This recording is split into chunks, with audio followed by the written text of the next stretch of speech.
24. mart 1999. godine.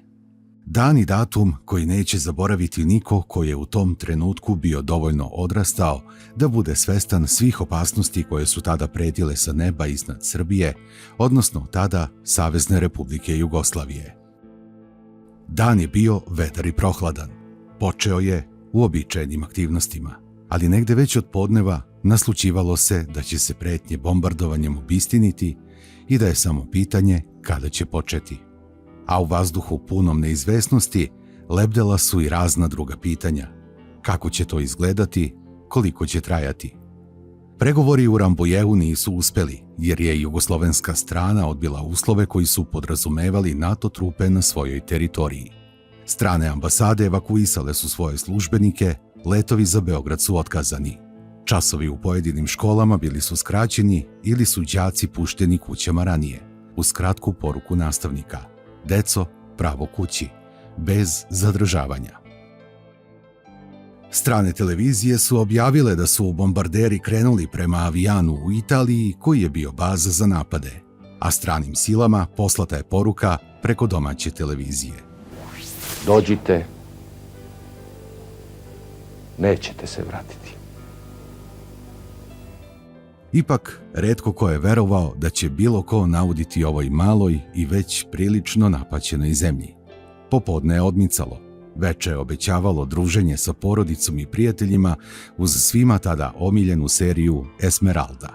Svaka epizoda se gledala netremice, očekujući rasplet intriga koje su krasile latinoameričke serije. A onda, iz opijenosti serijom, buđenje su donele prve bombe.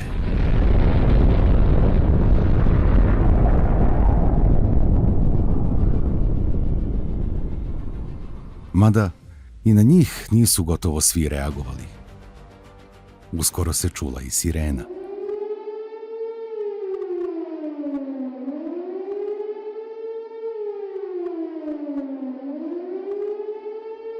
I tada smo bili rešeni svih nedoumica. Bombardovanje Jugoslavije je počelo.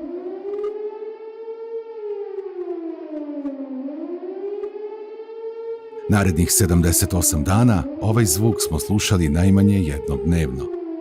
Zvuk koji je pozivao u skloništa, ali i poruka načelnika Gradskog centra za obaveštavanje i uzbunjivanje. Pažnja, pažnja, vazdušna opasnost za Beograd. Pažnja, pažnja, vazdušna opasnost za Beograd. Beograđani, jako znate da ponovimo.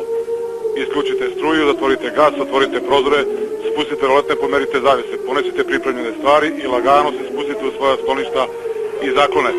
Sirene koje su upravo označile vazdušnu opasnost pozivaju da se uputite u skloništa. U skloništima sledite informacije i uputstva koje će slediti iz Gradskog centra za obaveštavanje. Gotovo. Prvih nekoliko dana silazili smo u podrume i skloništa i rezultat svega toga je jedinstvo koje je vladalo među komšijama, koje do tada i nije bilo naročito vidljivo. Te noći prevazišli smo sve barijere i razmirice jer smo delili istu sudbinu. Nije se znalo da li ćemo sledeći put kada se začuje sirena svi biti na tom mestu. Ipak, beg u skloništa nije dugo trajao. Uglavnom, mnogi su samo tu prvu noć proveli pod zemljom, već naredne okupljali smo se ispred zgrada ili kuća i posmatrali nebo.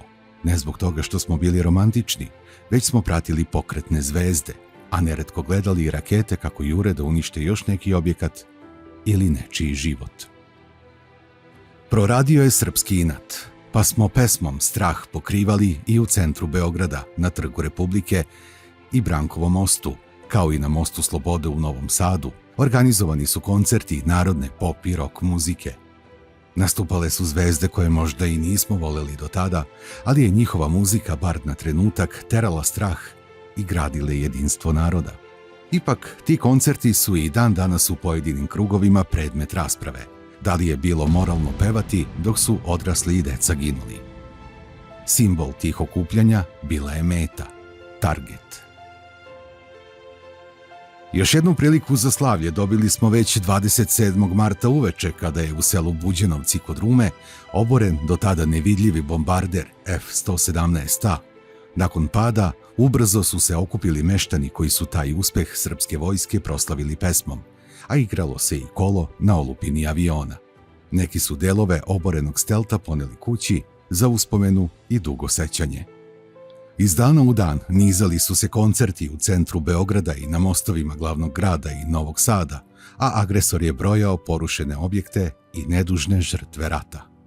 Na samom početku aprila vrag je te godine odneo šalu i čini se da se bombardovanje već zahuktalo i prvog dana najlepšeg prolećnog meseca stradao je i prvi most. Petrovaradinski most, koji je to naselje spajao sa Novim Sadom. Most Slobode je pogođen 3. aprila oko 20 časova. Zgrada Novosadske televizije pogođena je prvi put 4. aprila, ali žrtava na sreću nije bilo. Istog dana prvi put je pogođena rafinerija nafte Pančevo i odnela prve žrtve u toj fabrici koja je gađena još nekoliko puta. Aleksinac pamti 5. april kada je oko 21:35 pogođen civilni deo grada i poginulo 11 osoba. 12. aprila je bombardovan putnički voz u Krdeličkoj klisuri. Tačan broj stradalih nikada nije utvrđen. 2 noći kasnije pogođena je i fabrika Krušik u Valjevu. A 17. aprila desilo se nešto što je postalo simbol stradanja i patnji dece Jugoslavije. Od šrapnela eksplodiranog projektila u svojoj kući u Batajnici poginula je 3-godišnja Milica Rakić.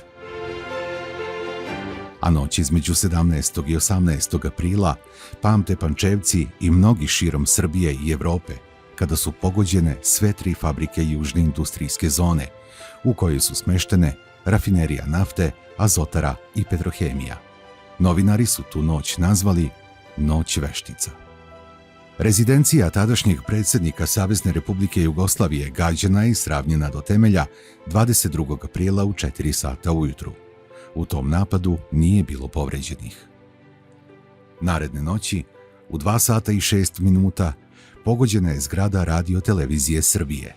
Poginulo je 16 radnika, 3 je zadobilo teške, a 13 osoba lake povrede. U Tašmajdanskom parku iza zgrade RTS-a u Aberdarevoj ulici podignut je spomenik Zašto, a snimljen je i dokumentarac Hronika najavljene smrti.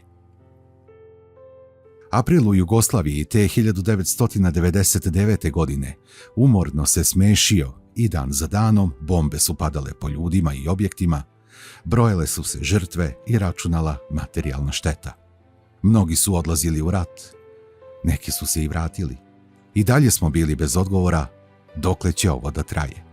Samo što smo u međuvremenu shvatili kako će da izgleda, ali svaki novi dan, a naročito noć, donosio je neizvesnost. Da li ćemo se sutra probuditi? Ipak, srpski talenat za humor nije izostao. Pored koncerata, održavali su se i antiratni protesti, a na njima demonstranti pokazivali prkos neuporedivo jačem protivniku i transparentima slali poruke koje su obilazile svet. Možda nam je bilo već svega dosta, možda smo se prepustili sudbini i onda je nastao grafit. Il bombardujte, il da krečimo. Nakon što nam se smučilo i sklonište, jedna devojčica poslala je poruku: nisam ja pečurka pa da rastem u podrumu. Osim ove emotivne poruke, neko se dosjetio da kaže: vratite nebo pticama. Posle obaranja Stelta pisalo je: izvinite, nismo znali da je nevidljiv. I F-117A, ha ha ha. Tokom bombardovanja prisjećali smo se i detalja koji su kompromitovali tadašnjeg predsjednika Amerike, a reč je o aferi koju je imao sa aktivistkinjom Monikom Levinski.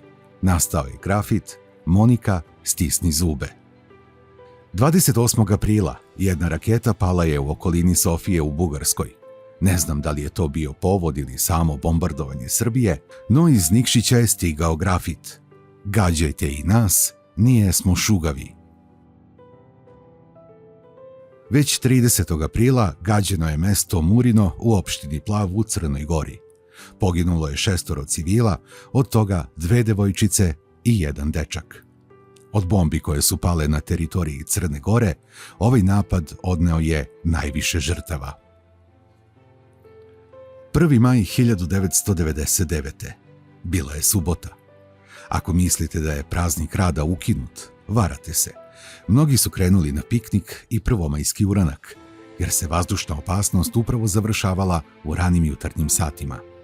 ali te noći, oko 2 sata i 30 minuta, gađan je i generalštab u Beogradu. 4. maja oboren je MiG-29 iznad Valjeva i tom prilikom je poginuo pilot Milenko Pavlović. 10. maja porušeno je do temelja 20 kuća, a više od 100 je teško oštećeno u bombardovanju Medoševca kod Niša. NATO je 18. maja navodno greškom gađao sklonište albanskih izbeglica. 149 osoba je poginulo, od toga 36 dece. 2 dana kasnije gađan je kliničko-bolnički centar Dragiša Mišović u Beogradu. 23. i 24. maj pamtimo po tome što je, pored bombardovanja koje traje već 2 meseca, veći deo Srbije ostao bez struje, nakon gađanja elektroenergetskih postrojenja kod Kostolca, Novog Sada i Niša, kao i Tenta.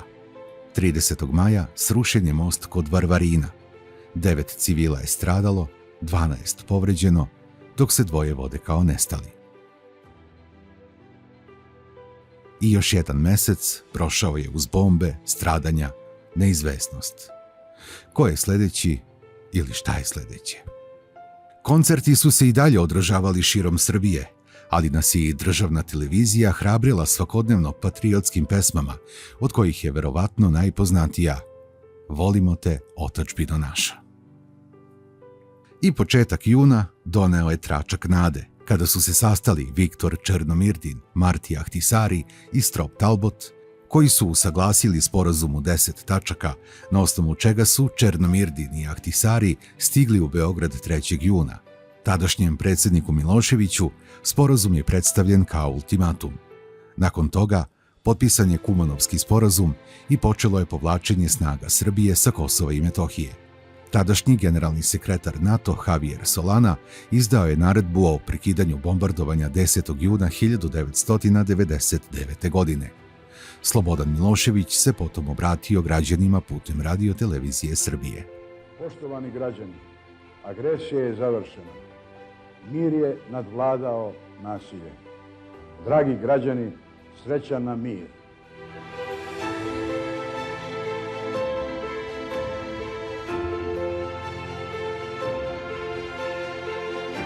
Kakva su vaša sećanja na 78 dana bombardovanja Savezne Republike Jugoslavije? Pišite u komentarima.